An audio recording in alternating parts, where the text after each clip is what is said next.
Hey, Precious. And I am on my way to my table. oh, come on. To me.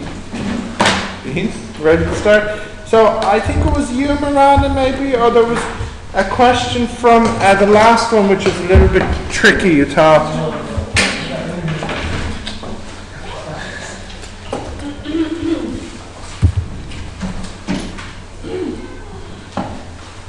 Sadiq.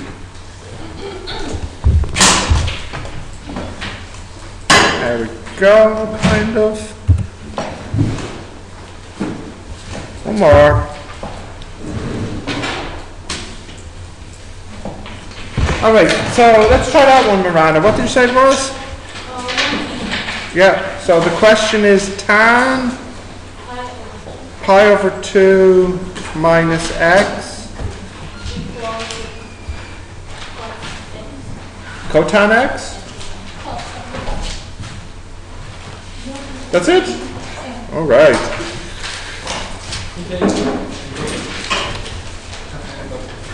Which lesson is this? The last one, Monique.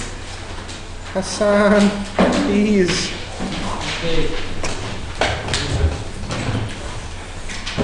So, here show that tan pi over 2 minus x is cotan x. So I think again we start at the left.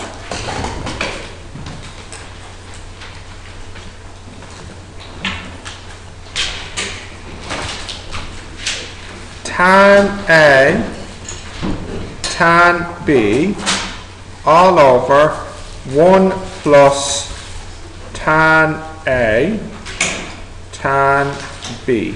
Yeah?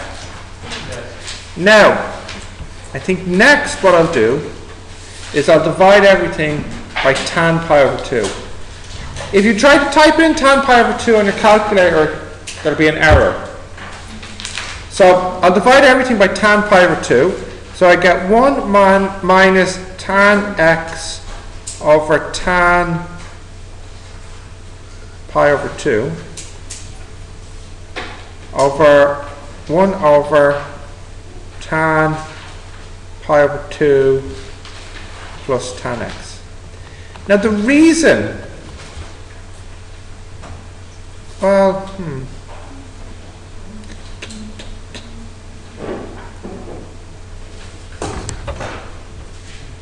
how much to tell you? Alright, the reason for the error is because tan pi over 2 is actually infinite, or undefined actually rather. Because if you remember, what's the definition of tan pi over 2? It will be sine pi over 2 over cos pi over 2. Sine pi over 2, what's that? That's 1. And cos pi over 2? 0. Cotan pi over 2 will be cos pi over 2 over sine pi over 2. It's just upside down, right? Now what's cos pi over 2? 0. And sine pi over 2? 1. Is that your phone, Alberhana? That's Blandon's phone. He just left it. Whose phone? Blandon. Oh, Brendan, causing trouble even when he's not here. Right. I'm still trying to send this. Please, yes. I have a bin up here if you need it. Is it iPhone, Samsung? That's a Sony. Sony? Well, that's going in the bin. Right. So what I'm doing here is I'm changing my tan pi over 2 into cotan pi over 2 because tan, no good, but cotan pi over 2 is good. Okay? So if you look here, this now becomes 1 minus cotan pi over 2 tan x, because this is 1 over tan pi over 2, which is cotan, all over cotan pi over 2 plus tan. And what's cotan pi over 2? 0. So that's gone, and that's gone, and you're left with 1 over tan x. And what's 1 over tan x? Try again. 1 over tan x? Cotan x. Oh, cot x, yeah. Okay, write that one down, please.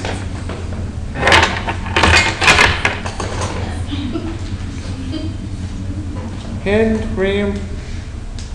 Do I need to separate you? No, no. Where did Brendan go anyways? He's smoking outside. Is he? Yeah. He smokes now? He's a slow smoker. I didn't know he smoked. Does he really smoke? Yeah. Really? Yeah. No, I didn't know that. Just not passive. Huh? Just not tobacco. No, just not passive. Alright. Not the passive smoke. Yes, not tobacco too. Brandon, Speak of the devil. we're just talking about where you were.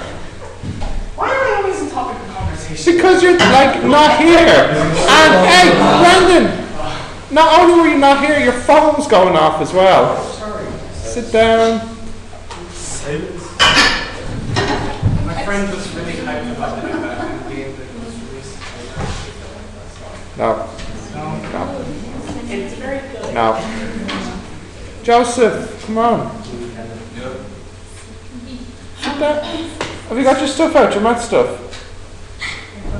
Okay. He's Yes. just gonna like his name. Sorry. Why did you take off the time? What do you mean why did I take out tan x? Well, the cotan pi over 2 is 0. So, yeah?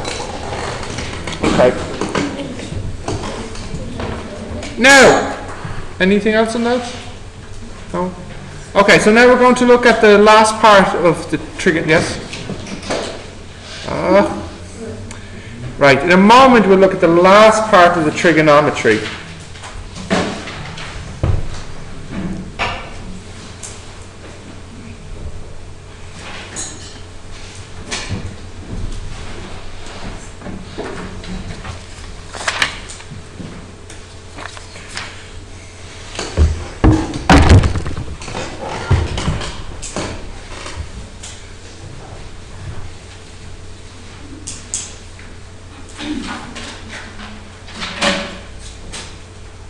Yep.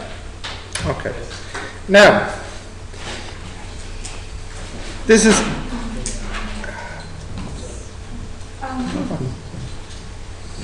so this last topic now, to remind you, we have this rule from earlier in the previous chapter actually. 1 over 1 plus x squared is equal to tan inverse x. Do you remember that? Yeah? Further, no, not vectors yet. Vectors will come in time. Further integration. Okay. Anyways, you know this already. So, Further integration. let's take y equals sine inverse x. And to start with, I'll draw the triangle straight away. So what would be the opposite here? The adjacent, we don't know. Hypotenuse? 1. Because it's like this. And this would be square root 1 minus x squared. Okay. So we don't know the derivative of sine inverse, right? So I need to put a sign on both sides. I'm sorry, what's... It's okay. That's a minus. Curdy, what's wrong? You know this? Yes. Okay, what's the derivative of sine y? No, this isn't a trick question. What's the derivative of sine y? Cos y dy dx. Oh yeah, that thing. Oh. Derivative of x? 1. So we get dy dx equals 1 over cos y. But y is this angle here. So what is the cos of y here? The adjacent over the hypotenuse. And what's the hypotenuse? Just 1. So what you have is this result. The derivative of sine inverse x is equal to 1 over square root 1 minus x squared. And therefore, we have our new rule. Therefore, sine inverse x is the antiderivative of 1 over square root 1 minus x squared dx. So you see it's very similar to the tan inverse one we did a couple of weeks ago. And in fact, the process is the same, where you make a substitution and you let u equal to the square root of the first term over the second term. So let's have a look at some examples now.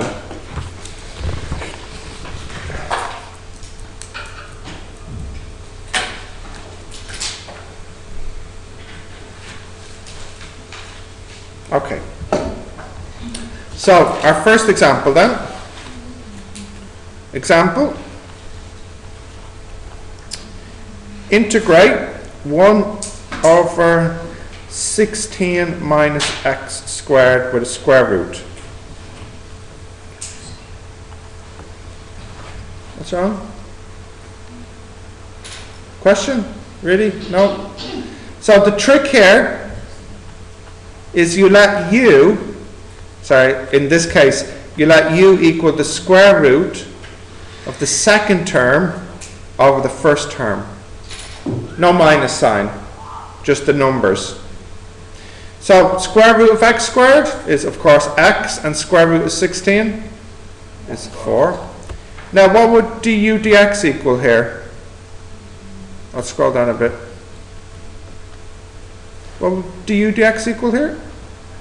1 over 4. 1 over 4. Okay, so this can be rewritten as 1 over square root 16 minus, now if u equals x over 4, then what would x equal? 4u. So what would x squared be?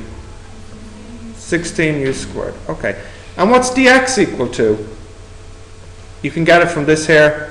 What would dx equal? 4 du. 4 du. Okay. In common here is a 16, so you can take the 16 out. But what's the square root of 16? 4. So in fact, they will cancel the 4 there, leaving you with this. And we have a formula for this. What is it? That's the new one. Sine inverse u, which will be sine inverse x over 4 plus c. I'll do some more examples, but that's our first one.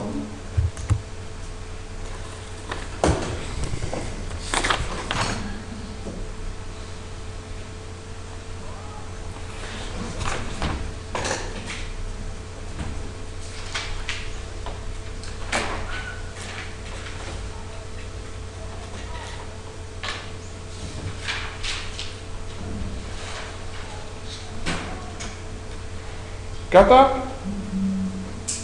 Yes? Okay. Next example now.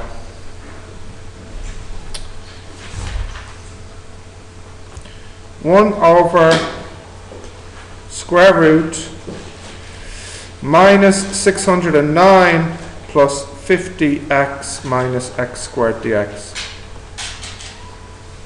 Now, my advice here for this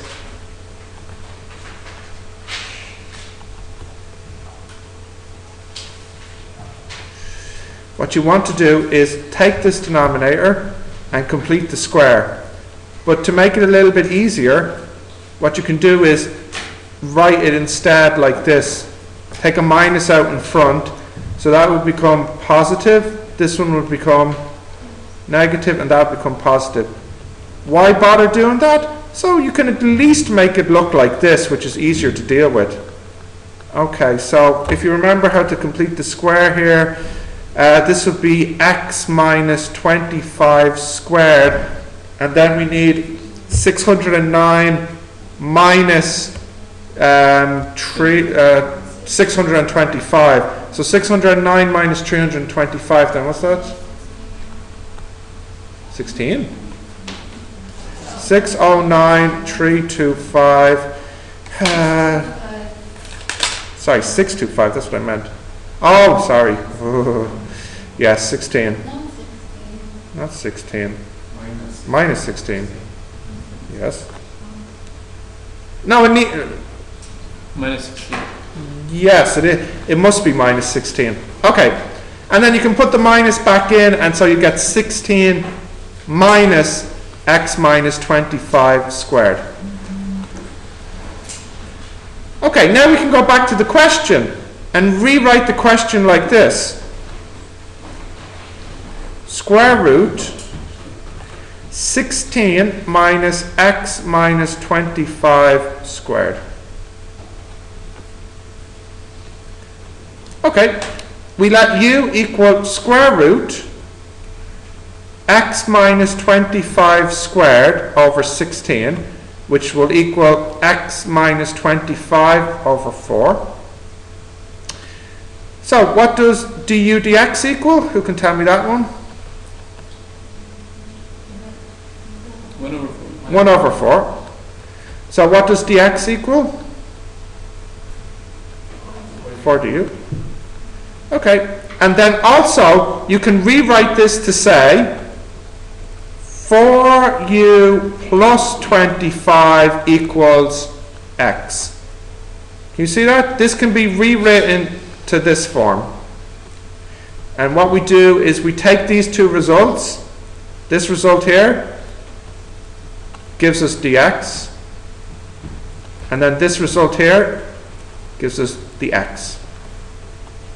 So going back to the question now, dx is now, where's it gone? 4 du.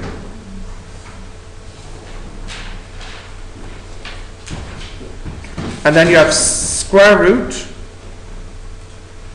16 minus x, which is 4u plus 25 minus 25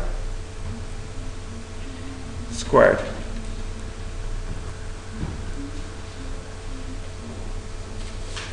Well, you can see the 25s cancel. 4u squared is 16u squared, and square root 16 is 4. So in fact, again, the 16s cancel the 4, and you'll be left again with, yes, Faisal? Could you explain the last step? Which step? 16's going out and going to Oh, no, no! We had a whole 1 hour lesson in semester 1 on surds and square roots.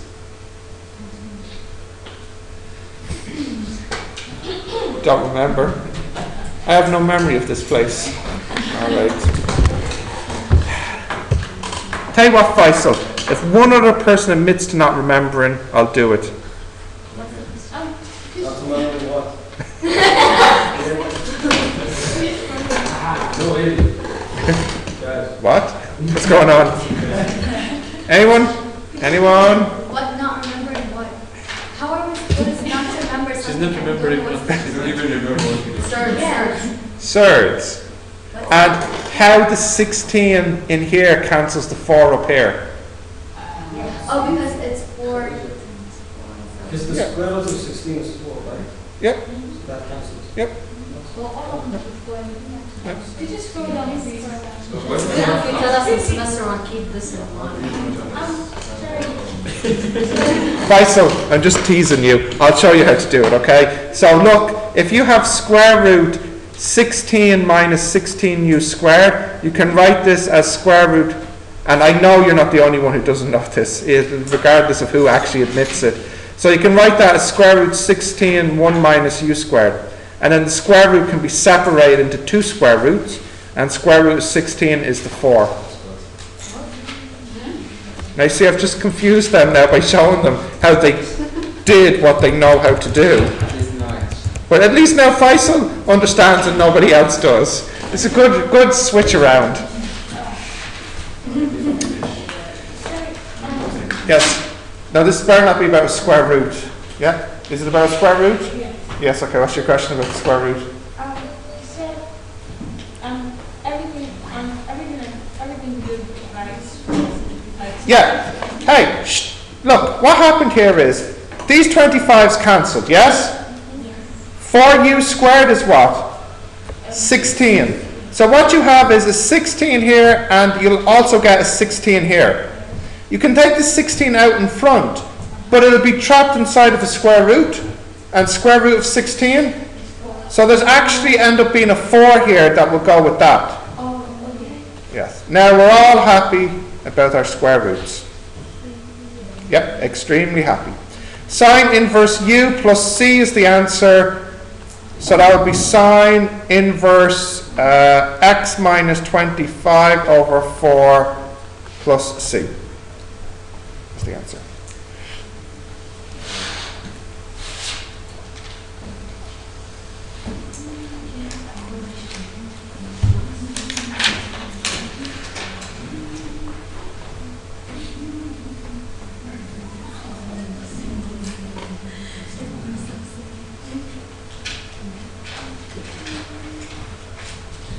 Okay.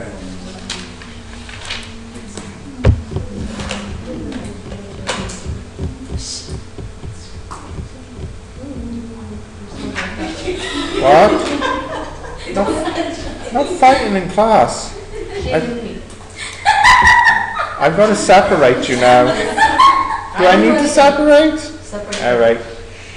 I said I'll separate you, so... No, I'm sorry, I said I'd separate you. So you sit up in the front row there. Go ahead. Go sit up there.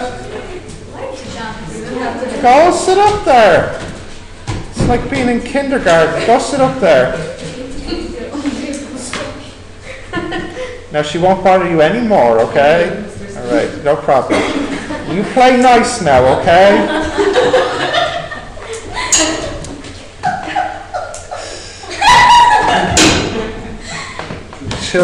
Children. Okay. Last, two more examples. Do you have that taken down now? Okay, so next one.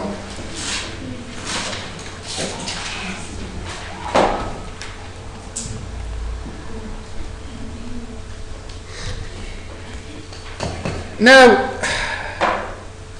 this one here looks very similar, but a key difference is it's not a fraction. So instead of being 1 over square root, it's just square root. Now you might think you've seen this type of problem before. You just let u equal to, well, what would you let u equal to here? 16 minus x squared.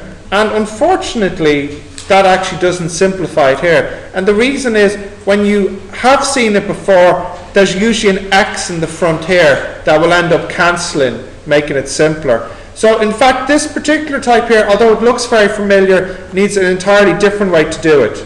It's still a substitution, but not 16 minus x squared. So what you do here is you look at this and say, it kind of looks like something you might get from Pythagoras Theorem, doesn't it?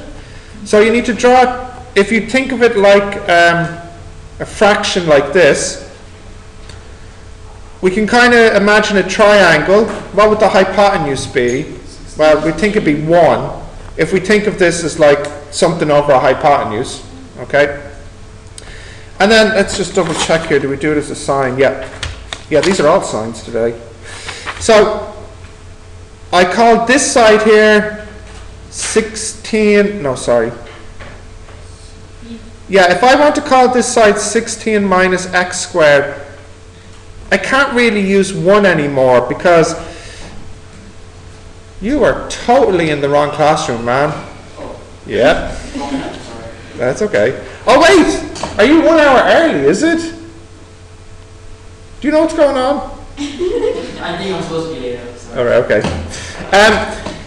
I would like to call this side here 4, and I'd call this side here x. And if you think about it, if I didn't give you this here, if I said this side is 4 and this side is x, what would this one here be? Square root 4 squared, which is 16, minus x squared. In other words, you draw a triangle and you make its hypotenuse the square root of the first number, and you make its adjacent side here the square root of the second number. Okay? And if you really want to, you can then, instead of write a 1 here, you can write a 4 here and a 4 here. And the reason for doing that is this will look very much like what? Sine, cos, or tan? Which one would this be? Sine, cos, or tan? Sine. Opposite over hypotenuse. Okay, so what I've really done is just rewritten the problem as much as possible as a trigonometry here. So if I call this angle here theta, what would sine of theta equal? Square root. Please, I don't want to separate you from saying as well. It's just getting ridiculous See, now. I don't make this I think I moved the wrong person. Yes. No. Yeah. Yeah, Yeah, I put the 4 in above and below. It's still cancelled, so it's not really there. But the whole reason I put the 4 there is to make this exactly sine. So this can now become 4 integrate sine theta dx. And that is a lot simpler, except there's one complication though, and what's that? Well, not that, but there's a mixture here. So what would I need to do? Change the dx. Now if you look at this, you have to calculate the derivative here, okay? So that's a little bit messy, but let's try and clean it up as much as we can, okay? Well, actually, rather than looking at this one, I could also look at this one here. Why would looking at this one be easier than looking at the top one here? Because there's more to do. Yeah, there's more to do. So if I can get the relationship between theta and x from this, and it'll be just as valid as this one here, because these both come from the same triangle. Okay, these both come from the same triangle, but this is easier to deal with. So what's the derivative of cos here? It'll be minus sine theta. Well, if you want, let me rewrite the 4 up here as well. So there you go. X equals 4 cos theta. So then dx d theta, we just said it a moment ago, what is it? It's minus 4 sine theta. So I'll put that up here. What's wrong? Now hang on. Don't get confused here. The x is like the y and the theta is like the x. So it's a lot like y equals 4 cos x. So then you have dx d theta equals minus 4 sine theta. So we have the dx. What's the dx equal to now? D is 4 sine theta d theta. So this is 4, and then it's sine theta, and then it's,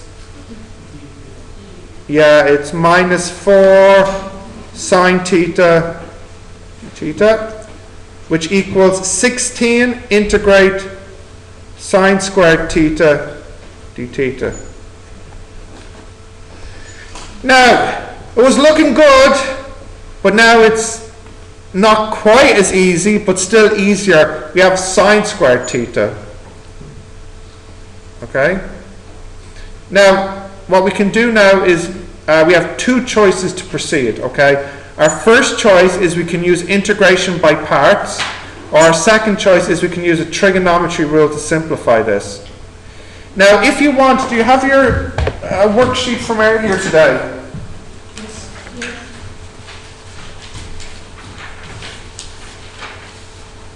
Yeah.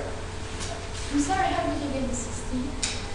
There was a 4 in the front, and then the 4 coming from the sign, the minus sign. Wouldn't it be minus 16? It would be after the minus in, yeah.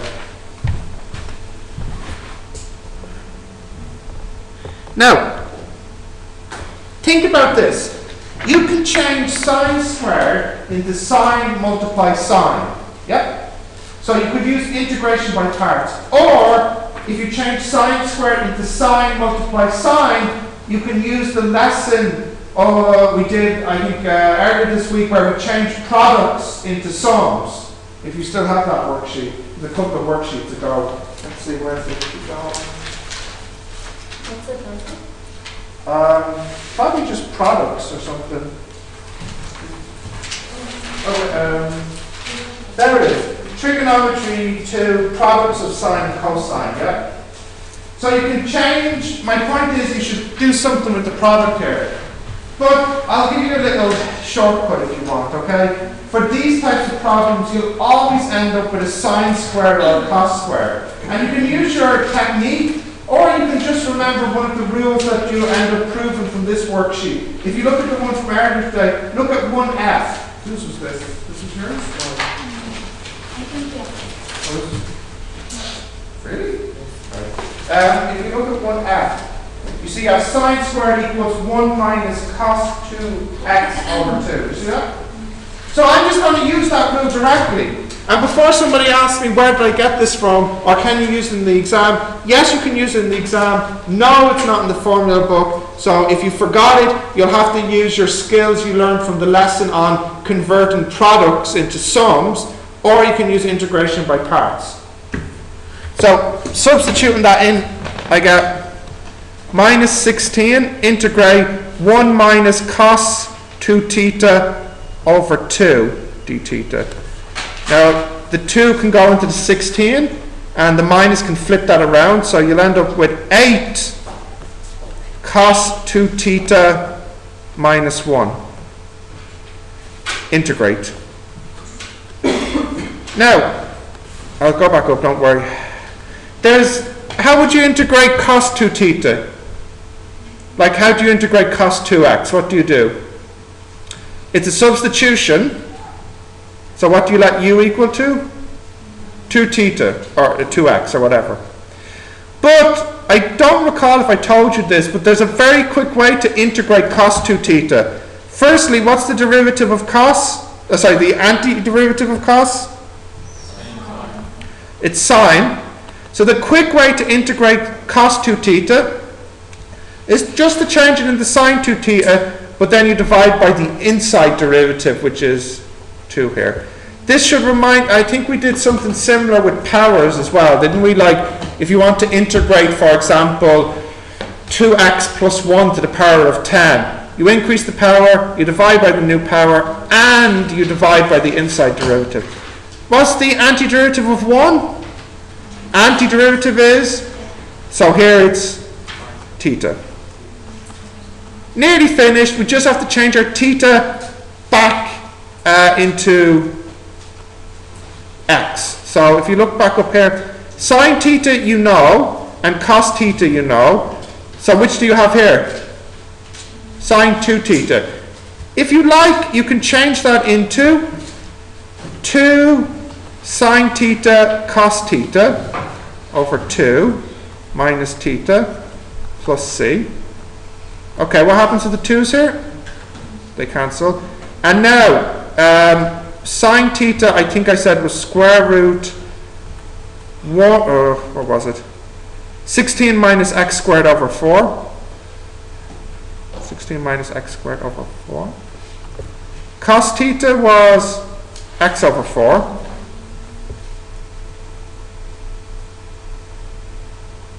Minus theta plus c. Oh, I still have to put in the theta. Right, 4 times 4 is 16, but 8 over 16, so that is a half x square root 16 minus x squared minus theta plus c, but still not quite finished yet. What's wrong? Oh, sorry, 8 should go here. This gets multiplied in. Yeah? Okay, I still have to write down what theta is. Well, there's 2 ways you can get theta. You can do theta is sine inverse of this, or theta is cos inverse of this. It doesn't really matter. I'll just, because the top one was sine inverse, just to make this lesson all about sine inverse, I'll use this one. So theta is sine inverse of that. So the theta here is sine inverse square root 16 minus x squared over 4. And then there's a plus c in here as well. Okay. Very long? That's a minus there. And I guess the point is, sometimes the integration can initially look quite easy. Square root of 16 minus x squared doesn't seem like it should be so long and difficult, but actually it is.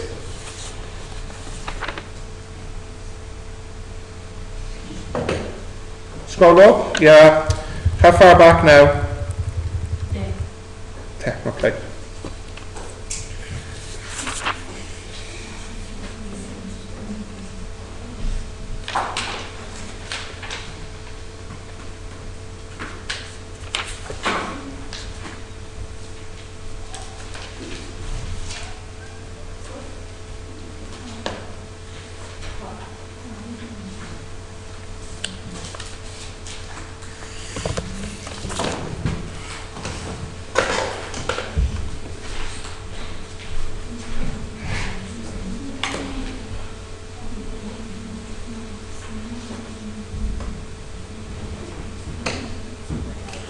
Scroll down. Let me just check the answer. Yeah, a half and 8 with the sign inverse.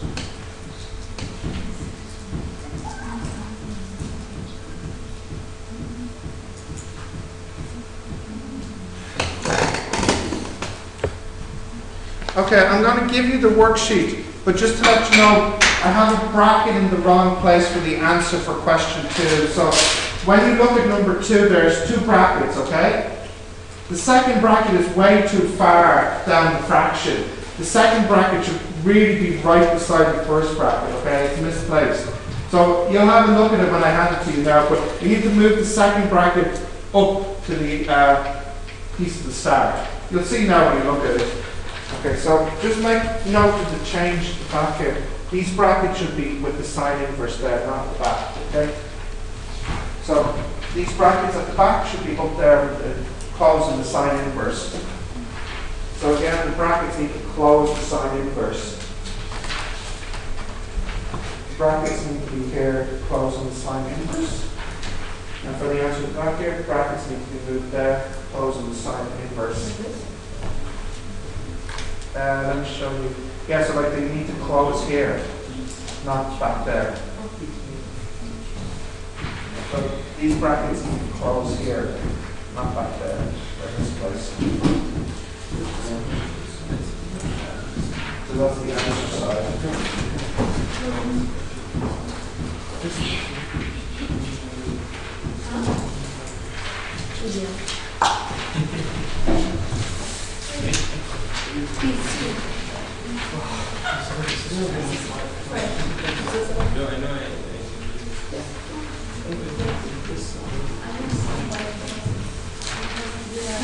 Where did the cos come from? Well, I used my double angle formula. Sine 2 theta is 2 sine theta cos theta.